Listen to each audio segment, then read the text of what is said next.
Bonjour à tous, mon nom est Lucien Pasquier, je suis professeur à l'INRS CTE à Québec. Ça me fait plaisir aujourd'hui de vous parler de nos travaux et surtout de vous expliquer comment est-ce qu'on peut capter, stocker et valoriser le CO2 sous forme minérale. Pour commencer, je vous présente une photo que j'ai prise sur le bord de la route du chemin du lac Noir à Thetford Mines. On peut y voir un paysage assez commun dans cette région, c'est-à-dire un tas de résidus miniers exposés à l'air libre. Alors, pour les habitants de la région, c'est pas mal leur quotidien. Ils sont nés et vivent là-dedans. Pour quelqu'un en santé publique, ça peut être un facteur de risque important pour la population. Pour quelqu'un comme moi, c'est une mine d'or et vous allez comprendre pourquoi. Donc, un petit peu de contexte pour vous mettre en bouche. Donc, dans le profil de la capture, du stockage et de l'utilisation du CO2, la carbonatation, ou mineralization en anglais, est aujourd'hui considérée comme une voie d'utilisation. Au début, on était une voie de stockage, mais vous allez comprendre pourquoi on nous a maintenant mis dans la catégorie utilisation. Donc, on propose de convertir le CO2 en minéraux sous forme de carbonate, de béton ou encore pour le traitement de la bauxite. Qu'est-ce que c'est que la carbonatation minérale? Avant tout, c'est un processus naturel. Si on se rappelle la photo que j'ai présentée en début de présentation, on avait des taches blanches sur notre grille. Le blanc, c'est ni plus ni moins que la réaction naturelle du CO2 avec le magnésium qui est contenu dans les résidus. Donc, cette réaction de carbonatation, elle est naturelle et elle va amener la formation de carbonates qui sont des éléments stables et inertes. La carbonatation est la seule voie qui permet pour l'instant de transformer le CO2 en un élément stable et inerte.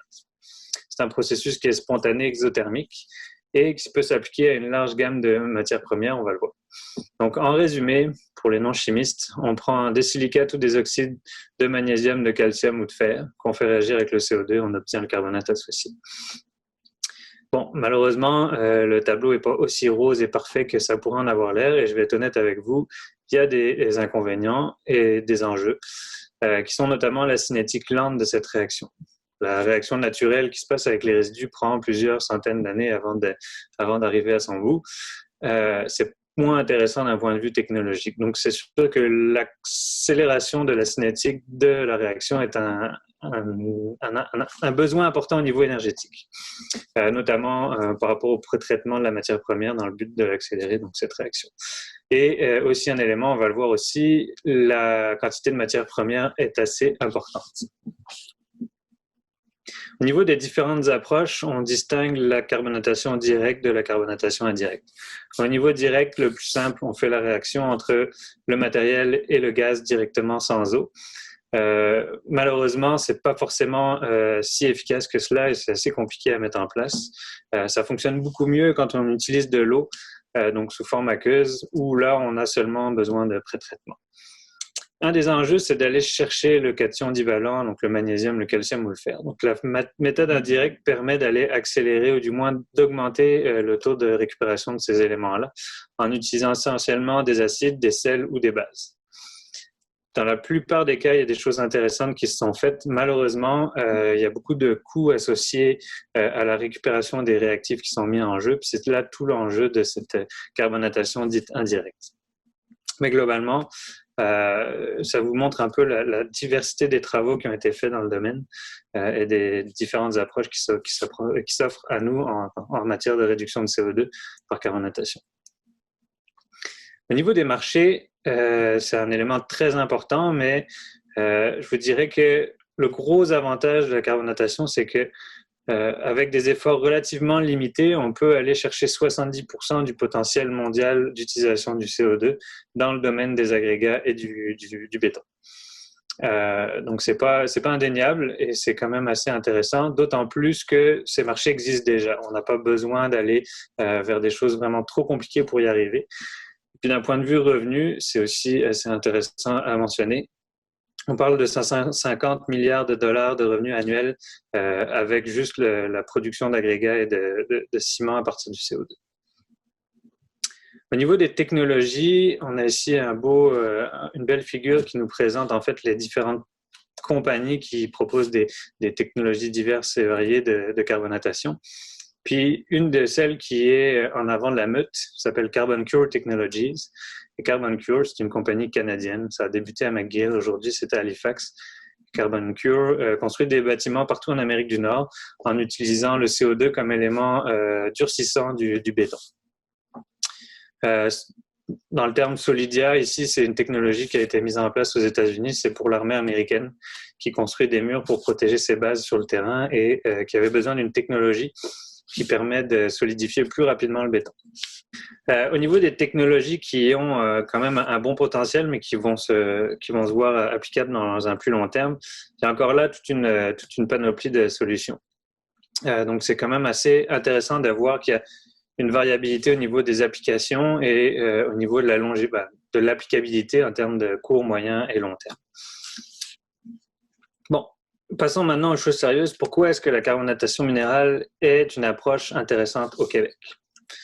La première raison est qu'on a en disponibilité différents types de matériaux, notamment les résidus miniers dont je vous ai déjà parlé, qui sont considérés comme ultramafiques. On parle de 2 milliards de tonnes de résidus qui pourraient stocker environ 700 millions de tonnes de CO2. Autant dire qu'on en a pour quelques années, on pourrait régler une bonne partie des problèmes de CO2 au Québec. Tout ce qui est déchets de construction, béton, briques, sont aussi des matières qui sont intéressantes. Il y a beaucoup de choses qui se font en Europe au niveau de la réutilisation de ces matériaux-là de construction, essentiellement pour d'autres matériaux de construction. Là, si on se rappelle, béton, agrégat, c'est les principaux marchés qui sont visés pour l'utilisation du CO2 par carbonatation. Donc, en réutilisant ces matériaux-là, on a un beau potentiel aussi. Autre élément intéressant, les déchets industriels. Les scories d'aciérie, les poussières de fours de cimenterie, les poussières de fours de chaux, les cendres d'incinérateurs et les résidus de bauxite, tous des matériaux que l'on produit via les activités industrielles au Québec, sont des matières premières pour la captation de CO2. Et le Québec reste une province minière. Il y a différentes activités minières ici au Québec et on peut estimer qu'il n'y a pas que les résidus de la région de Thetford, asbestos, qui peuvent être intéressants, donc d'autres types de résidus miniers qui peuvent être employés. Autre élément important, c'est que la situation est assez favorable à l'implantation de ce type de technologie, notamment puisque le Québec a un bouquet énergétique hydroélectrique, donc une énergie propre, faible en carbone, ce qui est intéressant quand on parle de besoins énergétiques pour l'accélération de la réaction notamment. Donc, l'utilisation de l'hydroélectricité a peu d'impact sur le bilan GES.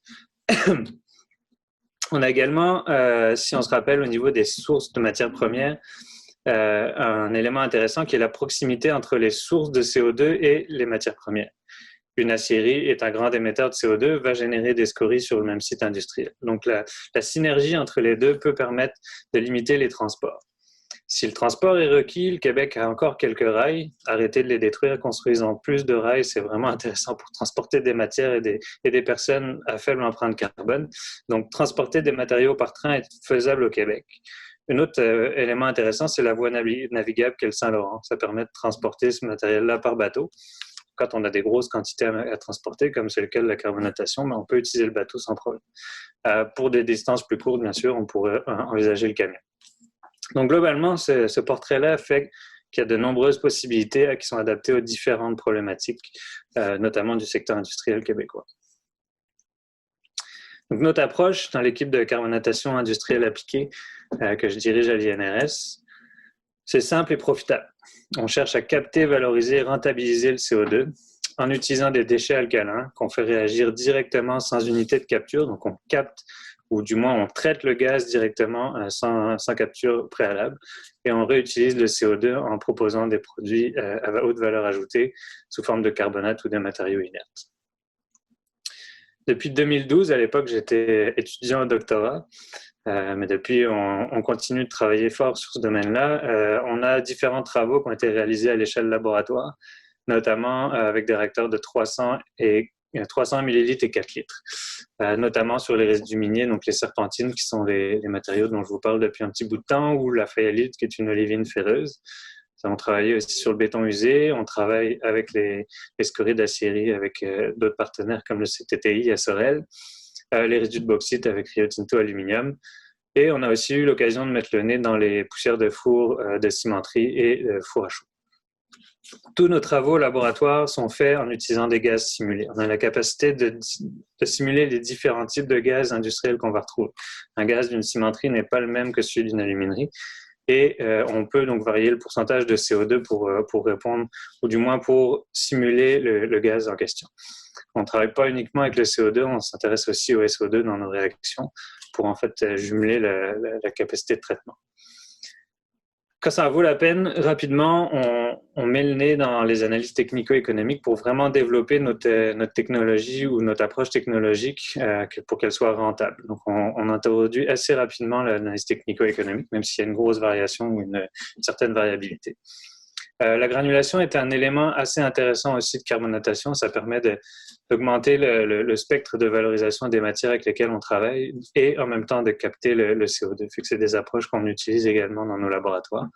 Et bien entendu, on a aussi une certaine capacité d'apprécier la valorisation des matériaux qu'on génère au fil de nos études.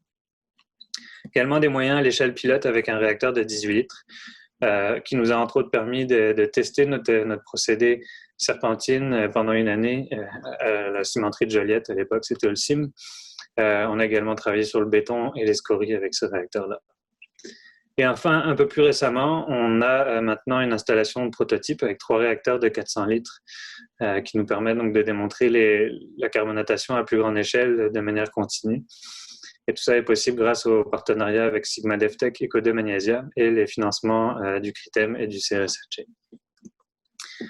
Alors pour terminer, je vais vous emmener vers une étude de cas un peu plus poussée de nos travaux et puis à pousser un peu la réflexion. Donc ici, on voit le schéma de procédé qui est un procédé en 2 étapes. Je vous laisse débattre sur le fait que ça soit direct ou indirect. La réponse est qu'il n'y a pas de produit chimique ou d'acide dans cette application-là. On prend notre résidu minier, on fait une séparation magnétique et on va le broyer. La fraction magnétique qu'on va obtenir a peu d'importance pour la réaction de carbonatation, donc on peut la valoriser directement. On emmène le matériel au niveau du site industriel avec lequel on veut travailler pour le traitement des gaz. On fait une activation thermique. Ici, on parle de serpentine. Les serpentines doivent être activées thermiquement entre 600 et 700 degrés pour pouvoir fonctionner correctement. Après cette activation, on met le matériel dans l'eau, on fait buller le gaz qui est traité en sortie de réacteur et on obtient après pour filtration une solution qui est fortement concentrée en CO2 et en magnésium dissous, à partir de laquelle on précipite nos carbonates de magnésium. À l'inverse, on récupère des solides inertes de l'autre côté de la filtration. Fait que le fait de séparer la précipitation des carbonates et le traitement du gaz est vraiment là où on a réussi à innover, puisqu'on a vraiment un carbonate qui est de très haute pureté à la fin de notre processus. Donc, les premiers travaux, que ce soit au laboratoire, avec un gaz simulé et dans des conditions réelles par la suite, nous ont permis de démontrer qu'on pouvait obtenir à température ambiante et une pression totale de 10 bar, 50% de conversion de la serpentine, ce qui représente 235 kg de CO2 par tonne de résidus. Les carbonates de magnésium que l'on obtient, j'en ai déjà parlé, sont de haute pureté. C'est un magnésium hydraté, un carbonate hydraté qui s'appelle le nesquanite, d'une pureté de 47,8% de Mg. Autrement dit, 99%. Et oui, on a travaillé pendant une année donc, à Joliette en utilisant le gaz réel de la cimenterie pour tester nos conditions développées au laboratoire. Bon, je vous l'ai mentionné, au niveau de l'économique, on introduit assez vite ces notions-là. Donc, on a fait une modélisation pour une usine qui aurait la capacité de traitement de 200 tonnes de roches à l'heure. Donc, je vous le mentionnais, la carbonatation nécessite de grandes quantités de matériel pour pouvoir fonctionner. On peut voir plus petit, mais ça implique des coûts plus élevés de CAPEX et d'OPEX. Donc, on dit que 200 tonnes de roches à l'heure, c'est un cas idéal. On a un transport par train sur une distance de 200 km. Et l'activation thermique se fait à la biomasse. Je sais que c'est des choses qui sont envisagées au niveau de Port-Daniel. Bon, effectivement, ça va permettre d'avoir une source énergétique à faible empreinte carbone assez intéressante. Au niveau des chiffres, ce qu'il faut retenir, le coût de procédé, 150 $ la tonne de CO2 capté. C'est pour cette raison que la carbonatation n'est pas une technique de séquestration. Rien à voir avec les coûts de capture et stockage du CO2 par voie géologique. Mais peut-être une des différences, du moins quand on ne parle pas de EOR, c'est les revenus qu'on peut générer à partir de nos produits, ce qui nous permet d'avoir à la fin un bilan positif, donc des revenus pour l'opération de ce type de procédé. D'où viennent les revenus? Pas de la taxe carbone. À l'époque, on était à 15 $ la tonne. C'est pas les 23 $ d'aujourd'hui qui vont réellement changer la game. Ça vient vraiment de notre vente de carbonate, ici fixé à 150 $ la tonne du carbonate. Puis peut-être une nuance, quand on parlait d'agrégats et de ciment au début de la présentation, on était vraiment loin de ces tarifs assez élevés. Donc c'est vraiment une application très spécifique qu'on va chercher là, mais qui nous permet de répondre un peu à nos coûts de procédé en amont.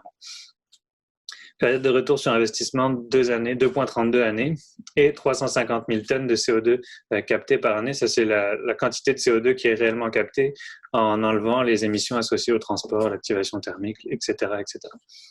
Donc, quelque chose d'assez intéressant au final, donc qui vaudrait la peine d'être mis en application. Ce qu'on regarde aussi ici avec la carte, donc c'est le différent réseau ferroviaire dans le sud de la province. Donc on voit ici, c'est le cas de Minjeffrey à Asbestos, 25 km en camion pour rejoindre Richmond, et on est sur les rails pour aller rejoindre les différents grands émetteurs qui se trouvent à proximité. Au niveau de la réalité, un peu, donc on avait une modélisation technico-économique assez intéressante. Ça nous a permis d'avoir des discussions avec des investisseurs qui ont bien réalisé que la profitabilité tenait essentiellement sur la vente du carbonate de magnésium et ça représente 800 000 tonnes de MgCO3 par année. C'est quand même un volume assez conséquent et tout de suite la question de quel est le marché pour ces carbonates s'est posée. Alors la réalité des chiffres, c'est en 2015, on parle d'à peu près 27,7 millions de tonnes de carbonate de magnésium miné dans le monde, essentiellement en Chine, pour la production d'oxyde de magnésium. Donc notre MgCO3 devrait être transformé en MgO pour avoir notre produit à valeur ajoutée. Là, ceux qui ont une petite base de chimie vont vite comprendre que si on prend un résidu qui est essentiellement composé d'oxyde de magnésium, donc de MgO, avec lequel on met du CO2 pour obtenir du MgCO3 qu'on va retransformer en MgO. Le CO2 est réémis à l'atmosphère, donc, et où est l'intérêt? L'intérêt, il est qu'aujourd'hui, on n'est plus nécessairement dans une approche qui va permettre à une industrie de réduire son impact carbone, mais plus à produire un oxyde de magnésium à partir des résidus miniers des régions de Thetford d'Asbestos, avec une très faible empreinte carbone, en fait la plus faible au monde, puisque le CO2 qu'on va réémettre va être utilisé pour produire d'autres carbonates. Alors ça m'amène à mes conclusions. Premièrement, il y a un réel besoin au niveau du transfert technologique. Il faut savoir qu'il y a effectivement différentes compagnies ou moyens qui permettent aux universitaires de prendre leurs travaux et de l'amener vers un développement. Ça, c'est relativement intéressant. Là où je veux en venir, c'est que nous, comme universitaires, on pensait avoir une super solution, mais au final, en mettant notre solution face à la réalité du marché, on s'est rendu compte qu'on faisait plus ou moins fausse route. Donc, de l'accompagnement des technologies et puis de les emmener vers le développement, le chemin est assez long. Il faut aussi prendre en compte que ça représente énormément d'investissements. Effectivement, il y a des fonds qui permettent, on va dire, la démonstration technologique, mais il faut savoir qu'après, il y a toute la partie validation ingénierie qui reste à faire et c'est vraiment le gros morceau et qui parfois peut être une difficulté pour les différents partenaires investisseurs dans les projets. Enfin, il faut être réaliste mais ambitieux. Je vais faire un parallèle avec la Gaspésie. Donc effectivement, la cimenterie de Maquinis est un émetteur important du CO2. Et la réalité, c'est qu'elle est un peu isolée dans sa belle Gaspésie. Elle n'est pas nécessairement à proximité de sources de matières premières, même s'il en existe. Donc, c'est ça la réalité. Par contre, faut pas avoir peur d'être ambitieux dans le sens que il existe sûrement une façon que de réaliser des économies de CO2, que ce soit pour Maquinis ou même pour le Québec en général. Puis, d'un point de vue global, c'est pas juste la carbonatation qui va permettre de faire les choses, c'est pas juste la transformation en plastique, en fuel ou juste la séquestration géologique qui va nous permettre d'atteindre les cibles que le gouvernement a fixées en termes de réduction de CO2. Fait que ça va être un ensemble de ces solutions qui vont permettre d'arriver à quelque chose au final. Donc, je vous laisse là-dessus. J'espère que vous allez avoir de bonnes réflexions suite à cette conversation ou du moins cette présentation. Et ça me fera plaisir de parler avec vous. Si vous avez des questions, n'hésitez pas à me contacter. Vous avez mon courriel qui s'affiche ici. Merci, au revoir.